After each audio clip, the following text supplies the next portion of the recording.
My father was called Red because he had red hair, and he also had a pretty good temper. And he and his boss got into a pretty serious argument that actually came to blows. And Dad was the victor, but unfortunately he knew that he was going to lose his job, so he hastily wrote his resignation and left. And the word got out, and Frank Phillips called Dad and asked him if it was true. And of course, Dad had heard of Frank Phillips, but he'd never met him or anything. And Mr. Phillips asked him if it was true what he'd heard, and Dad said, well, he wasn't a bit proud of it, but yeah, it was the truth. And he said, well, you're just the man I'm looking for. He was, of course, the division manager for Phillips in Amarillo until 1932, and they transferred Dad to Bartlesville. I was born in 1933. I'm the only one in the family that's a true Okie.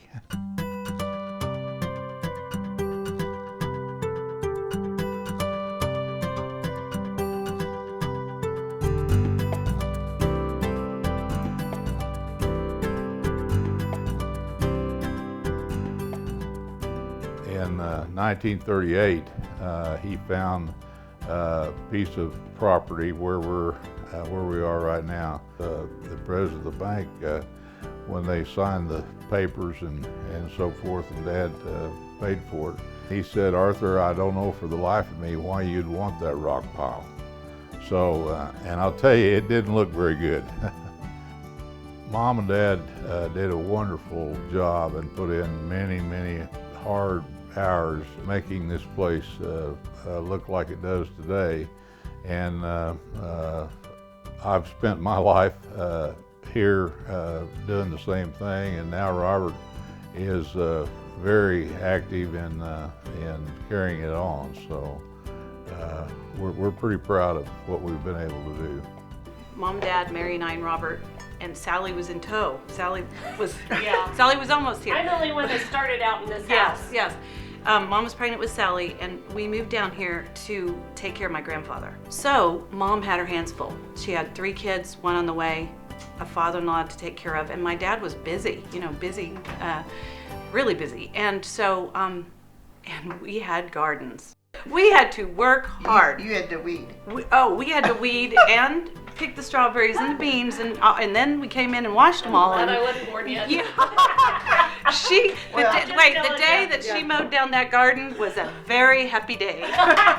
Well, we were all born, basically, we were born in the hospital, but we were all raised on the ranch. I'd never trade it, They would run off and leave me if they did. If they came and had friends, their whole mission was to leave me. Yeah. And Robert's job was to torment her. Yes, and he did. He tormented me. Yes. Yeah. But the best was when I could go with Dad, and he'd feel badly for me and scoop me up and take me with him. So. I'll tell you, it's come a long ways. My father was fortunate enough to have a good job in town. It was a tough job, but it was a good job, and so he didn't have to make his living out here in that rock pile, but I did. This whole ranch was covered with trees. And when he would come home after we were married, his shirt would be ripped to shreds. He'd be horseback through trying to, round up the cattle. Oh my gosh, I'd get my little sewing machine out and patch it. But finally I'd say, I think we're going to have to get some new shirts. Matter of fact, I actually had to go into the brush control business myself for several years in order to have enough cash flow to improve the ranch and grow enough grass to make a living on. You want to be a rancher, you've got to fund it in some way. I mean, to pay for the land, and it's difficult. It's not. If you don't have oil wells. Yeah, if you don't have it, you've got to. And so that's what the aerial spraying business. He got into that to help pay for the land and to make it all happen.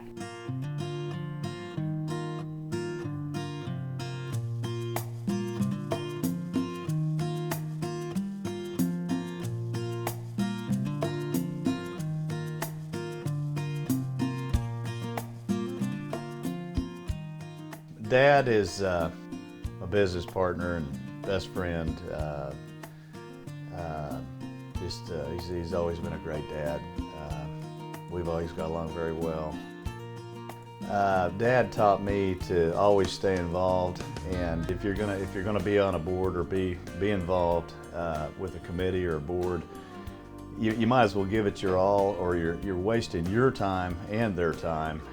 Dad is passionate about what he does, and he's a fighter. I mean, he would go to Washington and you know, he'd fight for what he believes is right.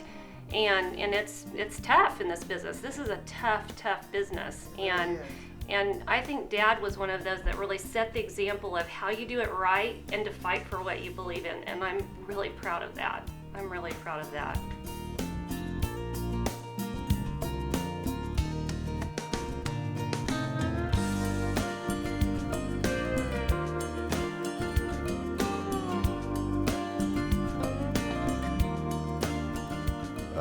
You know, Oklahoma and Bartlesville are still relatively young. In just a couple of generations, we go back to the very start, and it's a marvelous place to put your roots down.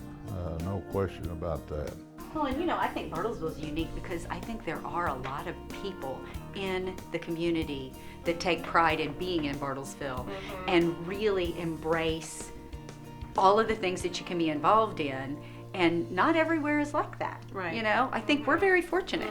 When you serve on a board and do give your all, like I think Dad instilled in me, it's extremely gratifying to look back on it and say, you know, I had an impact on that, and it makes you very proud inside. It really does.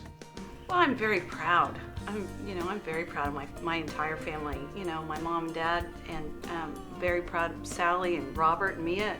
You know, and older sister Mary. Yeah. And she's the only one that doesn't live here, and she's a huge part of our family. I mean, I guess proud is a word that I would use. The perfect word. Yeah.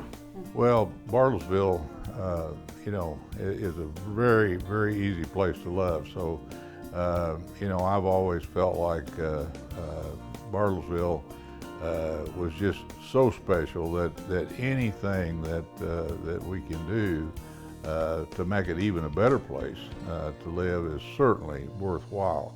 So that's what it's all about.